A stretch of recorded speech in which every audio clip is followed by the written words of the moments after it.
Right. So here we have this relation to the faculties. So we have self-knowledge, which is active and subjective from one side and perceptive and objective from another side. So if it is subjective, it is that samjnana which is holding the image of things and identifying with ourselves. We have a perception of it by feeling, because we're holding the self within our own self, appropriating it, making it our own, and by that we know it. And this is the major faculty of the mind, to concentrate on the object of sense and to hold it within our consciousness in order to know it. It's appropriation. It's not knowing yet. It's not understanding. It's only apprehending. Apprehending and making it a part of our own identity, our own self. Then when we view it objectively, as such, not as an appropriation, not as a part of our own self, but as a different self, objective self, we examine it, look at it as such, not in relations to us, not through us, but as such. Then we see it objectively.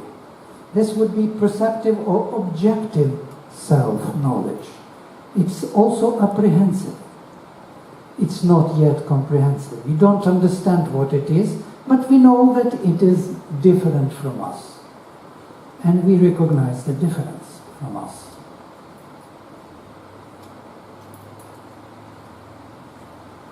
Then we have that relational knowledge, or knowledge through relation, through, I put spirit and self, Atman and Brahman here, but this knowledge relation is comprehensive. So hearing would be to hear about things. For example, yes, in the same story. We hear that which is going beyond what we see. For example, very trivial example, you see the face, and face is behind the glass. You already see the face, have direct contact, look into the eyes, but it wants to tell you something, and you don't hear what it tells. It tries to communicate, but you don't hear. Now, you have a direct contact. What more you want to have? But it seems that we don't hear what self wants. That which falls into domain of want, of something which is beyond what we see immediately, which falls into the domain of intention, which is not here, but must be here because self wants it, belongs to this comprehensive domain. We look at the thing, we don't see what it does until it does it. When it does it, we gather comprehensive understanding of it, what it does, how it can be used. This, how it can be used, goes beyond that what we see now. I didn't click on it. When I start clicking and start changing, you will say, this is a clicking thing. But when you look at it without being used, you do not know. It goes beyond the apprehensive immediate cognition. Yes, right. There's a very simple example that we probably have all become familiar with, but I especially have become familiar with it because I've made it an object of study. If you're in a classroom with students and you ask the students to read a story on their own, and they read the words on the page and they finish the story, and you ask them what they have read, and they may have some vague notion about it. But if you read that story aloud, and if you verbalize it, if you introduce the story through speaking and hearing, the comprehension will be absolute. There will be no question about who those characters are and what has happened in that story. Very nice. And so this chart would mean something entirely different to us if we were just looking at it with our eyes. The value that you give it by making it an oral awareness makes an enormous amount of difference. But we don't always notice that, but it's always true. Very beautiful. Well, there is even more simple example. You come to some unknown town, you go and there is a palace on the top of the hill or fortress. You come there, you see everything, you see the rooms, the chairs, the furniture, all these weaponry and all these things, but you do not know to whom it belongs, why it is there, what is the history behind it. So there is somebody coming and telling you the story that in 1700 there was a king. His name was, and it was his cloth, and it was his sword, and everything comes to life. This is comprehension. It's not visible without word. You can have apprehensive touch, but you cannot know what it means. So it has to go farther, beyond, into the history, into the timeline, into the past and the future. And in the space, it's a much vaster space. So it's very clear, but what about the perceptions? Because we are, like Kant said, we are in construction all the time. We are free by the sense. What about the perceptions? Are we free? Apprehensive and comprehensive? I can't hear you. This is so noisy.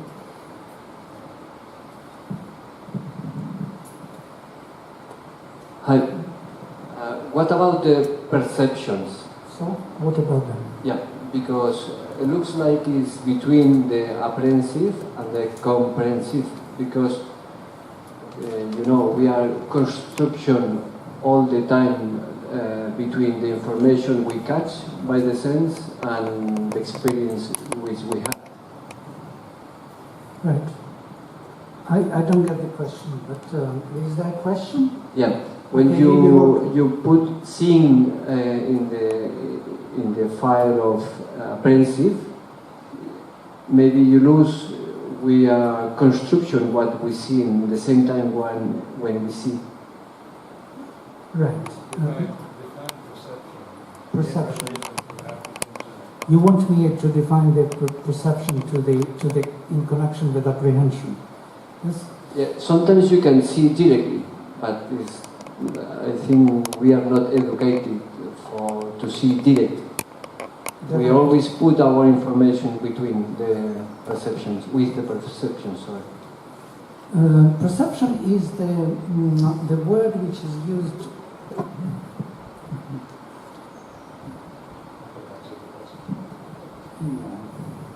Define apprehension. Can I intervene? Yeah, please. I think that the terminology that you're using here, in this terminology, apprehension means perception.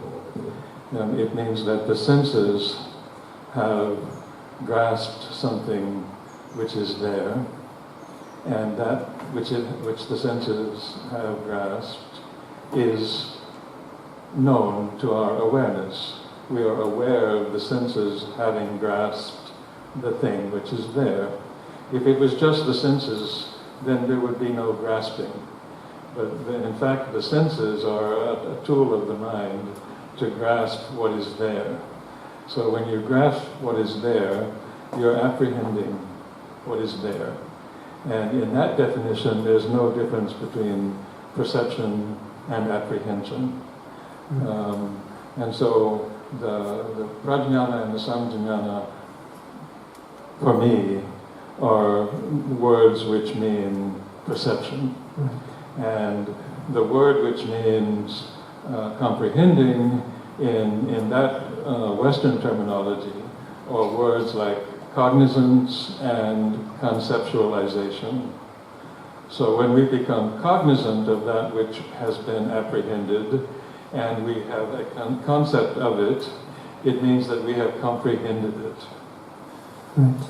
That's how I understand the relationship between those terminologies. Right. When I put active and perceptive into this scheme, I meant two movements. One is more proactive from our consciousness, and other is more perceiving. That means receptive rather than perceptive. This was my usage. So we are receiving. Seeing and hearing is receiving more than acting. And that's why perceptive. We can be either active, I was talking about this before, or perceptive. We can't be both. It's difficult for us to be both. That's why we developed these methods of yoga where we become less active in order to be more perceptive to the inner self. So we become less active, then we can dive deep. But when we are active very much, we can't be perceptive. We lose the perception. So it's kind of interesting. It's not the perception per se, but perception is a very good defined by Rodet. It is apprehensive consciousness, cognition. Cognition, cognizing the thing. Cognizing not in a sense of understanding, but cognizing that it is there, the availability as something different from you, something different from other things, but it is related to you because you hold attention, you concentrate on it. So it falls into your field of concentration. So the mind is holding, as Sri Aurobindo says, the major faculty of the mind is concentration. It is holding it long enough that our other faculties may understand it. Understanding always follows. The concentration precedes. You see, even if you change your look, I was giving this very interesting example, if you change your glance from one object to another, just try. You will see a delay in focus. Even that. It is there already, but yet you have to take time to gather it into focus, to hold it. Once you hold it, it's not that you understand what you see. Understanding follows. Comprehension follows. It takes time. Comprehension is always delayed. Apprehension is first, comprehension is next. Sometimes it is opposite, but it's also interesting that you comprehend first and then you see the thing. You feel the meaning descending upon you first, and then you create the thing. You create the apprehensive form. But truly speaking, usually it is other way around, in the normal perceptive way. We perceive things, and then we understand what we perceive. Conceptualize. Yes? I think we are apprehending all the time. For example, I might see the projector, but I have to go beyond to know what it is to reach the comprehension. Exactly. So in Hegelian philosophy, it's immediate awareness and then mediated awareness. But I would like to just put all of this in the category of our observing how our minds work. That's what's important. And it doesn't have to correspond to this terminology or that terminology or some other terminology. In fact, it's better if we don't stick on any particular terminology, in my view. What's necessary is that we observe these processes in ourselves and we discriminate so that we know how we know anything. Mm-hmm. And we need to come to that understanding. And the purpose of this epistemology, I think, is to stimulate us to think and to observe how we know things. I will continue. This speaking is a subjective relation language. So I express myself in a subjective way to communicate something of myself. It's kind of obvious. I am speaking because I want to communicate something of my subjective state of being, my feelings, my thoughts, my state of being, my doubts, my fears, whatever it is, I will express them. This expression of my subjective state is speech, word, which is communicated. This communication on the active subjective side creates something on the perceptive objective side when it is received, heard. And this communication is building up the whole social structure. It is through the word and through this self-expression that the whole social structure is built. Moreover, there is one more level, manifestation knowledge, which is representational.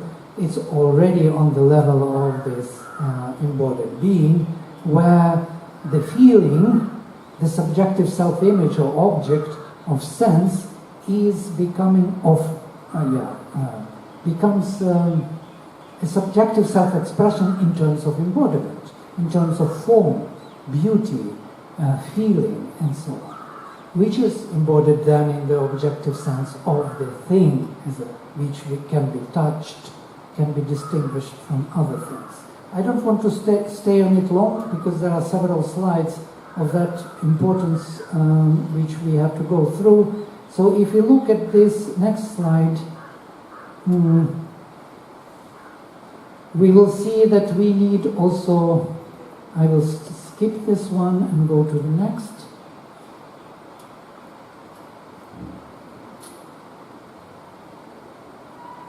I think maybe these explanations, to hear them could help instead of looking at the Okay, you're right. Okay, I will go to the next slide. This we will be examining now in a minute.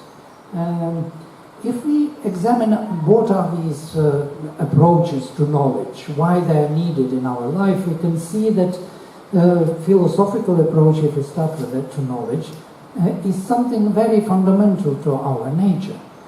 Everyone has to have a metaphysical picture of the world, some metaphysical picture, as a system of mental views or beliefs and metaphysical paradigm. It includes a hidden hierarchy of understanding of what is first and what is next, what is important and what is less important, and how it constitutes one reality without which the reality cannot be approached in a rational manner. So it's like a mosaic of all things connected in a meaningful fashion because we got it from our childhood.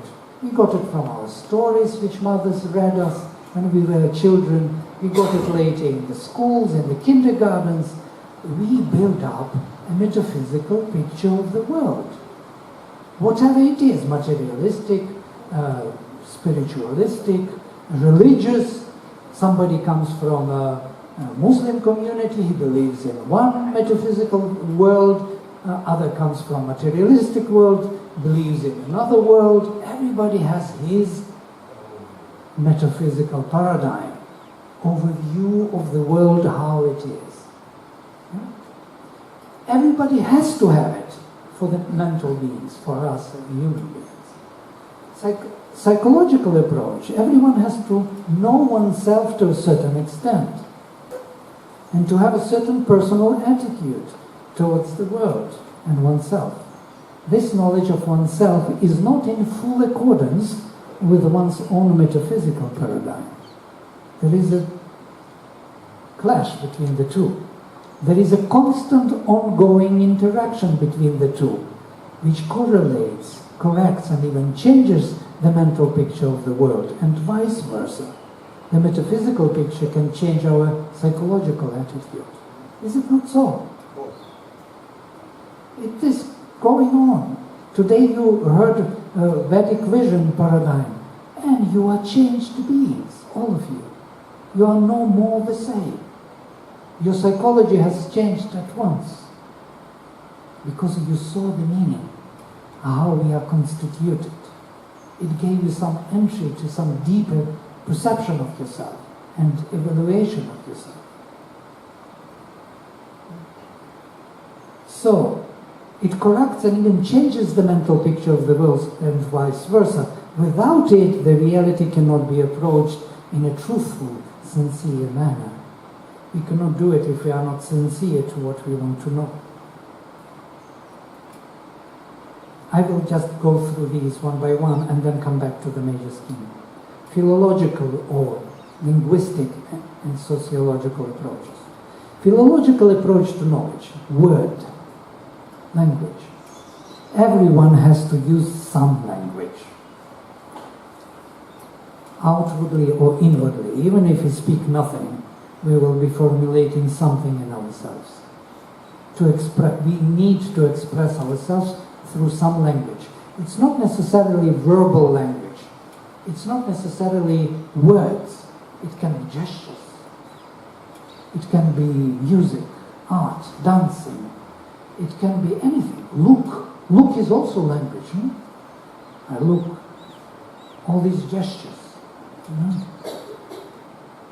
It's language. I say something by it.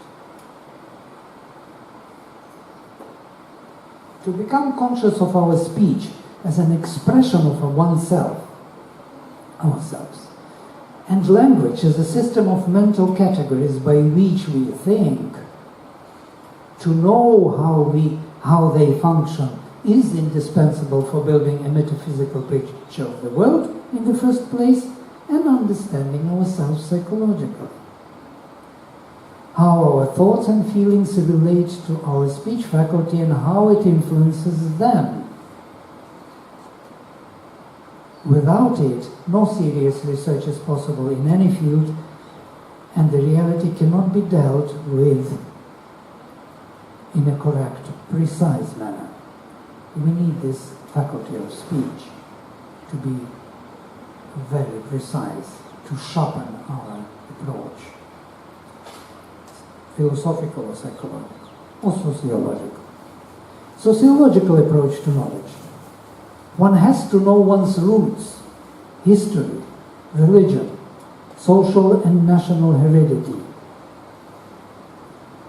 What state one belongs to, what nation, what community, etc.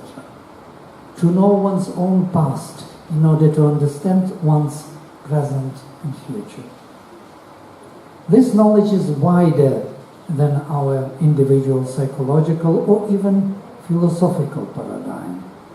It's vaster. It introduces knowledge about relations in time and space beyond our reach. It draws our consciousness to a larger reality of community, country, earth, and finally to the universal and cosmic existence. It brings the aspect of the spirit into picture, a larger reality inside and outside ourselves. It indicates a unifying phenomenon of space and time in which we all live. Without this knowledge, man will not be able to understand fully the growth and the purpose of his life.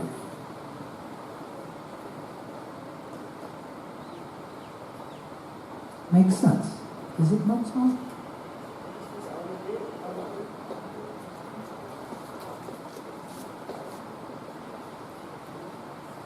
Or it is too many words?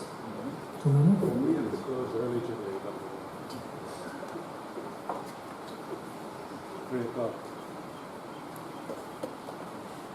And the last two, I will read them. Maybe it's too much. No? Bearable? Artistic approach to knowledge. It is a refinement of all our activities. And this is beautiful. This is for musicians, artists, all those who are seeking to express beauty in themselves and this life. It is a refinement of all our activities in life in its aspect of beauty, harmony, and perfection. It is what the Spirit has already manifested, conquered, so to say, in life as a result of a long period of evolution. It is what makes us cultured. It is the aim of creation, and it is its path. To develop ourselves fully individually and collectively, we have to learn to manifest beauty and harmony of the spirit, to seek after it, to embody it. I think this is the reason of all these faculties. This is the key of the subjective expression. And scientific approach, the last one, the knowledge of matter is indispensable for the understanding of manifestation. All the changes, philosophical, psychological, philological, social, cultural, are possible only in matter. Matter is the foundation and embodiment of any change. It is fixing everything to certain stability so that another change can take place. If matter would not be able to fix it, the next step would have no meaning, for it would have no ground to manifest a new change. I will tell you in a simple word, my intuition, which I'm using as an example, very interesting. I left, and it was with me in my life, I left my motorbike outside in the evening, and in the morning I woke up and I looked through the window and motorbike was in the same place. What a surprise, I thought. Look at this. I left it in that place and it waited. It stood in the same place waiting for me to move it again. This is the material creation. It holds every change. That next change can take place and will become meaningful. Otherwise, there will be only flux. There will be nothing to develop. If matter would not fix change, there would be no development possible. Makes sense, no? It always fixes change. It resists change. But that's how change is possible. This is the dialectics of change in matter. Without matter, all these approaches make no sense. They are all for one and only reason, to embody the spirit, to make it material. So if all these psychological, philosophical, sociological, linguistic, artistic would not be in matter, they would make no sense. They would not be there.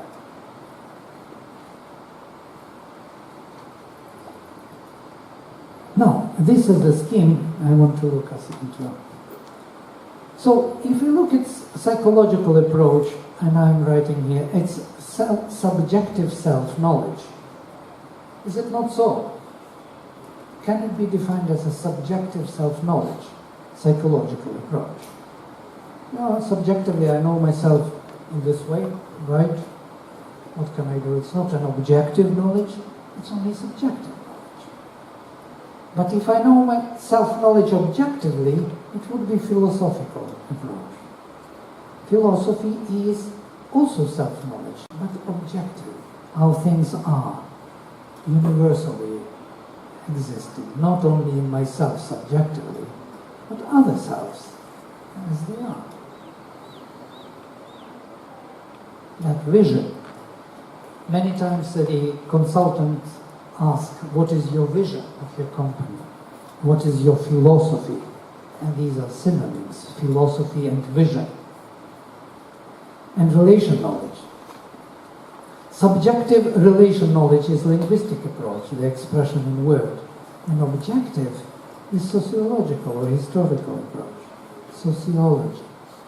A bigger body of selves living together in a meaningful way, developing in a meaningful way. Sociological is rather on the scale of space, and historical on the scale of time. Overview on the scale of space and time, which is going beyond ourselves. Moreover, the linguistic approach creates exactly this objective social culture. Self-expression subjective creates an interaction, communication in the social organism and creates social organism and values in this society. Manifestation knowledge subjective is an artistic approach, subjective manifestation knowledge, bringing beauty, feeling, harmony in yourself, creating a form, envisioning a form, seeing the picture, hearing the music before it is embodied in the physical form, and then embodiment of it in matter, in material form, in terms of literature, poetry, music, art, architecture, and so on and so forth. Make sense? The only thing, in my opinion, this classification is about grades, it's a dimension, because you can put close. No close, it's approach. Notice, we are changing language. We are not saying this is psychology. We are speaking about psychological approach to knowledge. We are speaking about philosophical approach to knowledge. We are extracting the essence out of it. We are not talking about the domain as philosophy today or psychology, biological behaviorism. We are not looking into this either. We are extracting the very essence of our psychological approach. We are looking for this rather than describing the domains. From a hierarchical point of view, this should be reversed, no? Scientific coming first. Okay, you can reverse it, but they will be the same. I don't mind reversing. I don't mind put anything in between or opposite way. Or some people say that linguistic and sociological should be higher. I don't mind. But there is an order: self, relation, and manifestation. Yeah? Self, relation, manifestation. Makes sense. And now, if you look at these domains and approaches, we will find that psychology can be a domain and psychological can be an approach. So psychological approach to psychology domain will be psychology, basically. But psychological approach to philosophy will be psychology of philosophy, or psychology of language or linguistics, psychology of history, psychology of art, psychology of science. These all subjects, if you Google them, you will be surprised that they are all there. They are all taught in the universities. You never thought of them, that they are all falling in these kind of clear domains and approaches which are determined by our faculties. The beautiful thing of this is that our faculties are standing behind them and determining our approaches. So it becomes totally subjective. We are totally involved in this study. It is all our subjects. We cannot, we cannot say that my subject is only psychology. It can't be true. Your subject is psychology of philosophy, psychology of language, psychology of history, psychology of art, psychology of science, and then philosophy of psychology, language of psychology, history of psychology, art of psychology, and science of psychology, if you are a psychologist. That means you cover all the domains from one particular approach, psychological. But can you imagine you go from all approaches and you all develop all of them in yourself? Philosophy of language, philosophy of art, philosophy of history, history of philosophy, history of psychology, history of art. These are well-known subjects. What I want to say that we can learn to be psychologists, philosophers in a different way, engaging our faculties, refining them, looking how they work, building in us these approaches, making them active, activating them. And then with this mind and difference of them, we can read any of this literature and we will be at home totally. And I can show you, if you are interested later, it's a little bit mental approach, but it is very interesting to take literature and to read and to see how these approaches change. philosophy, psychology. Yes.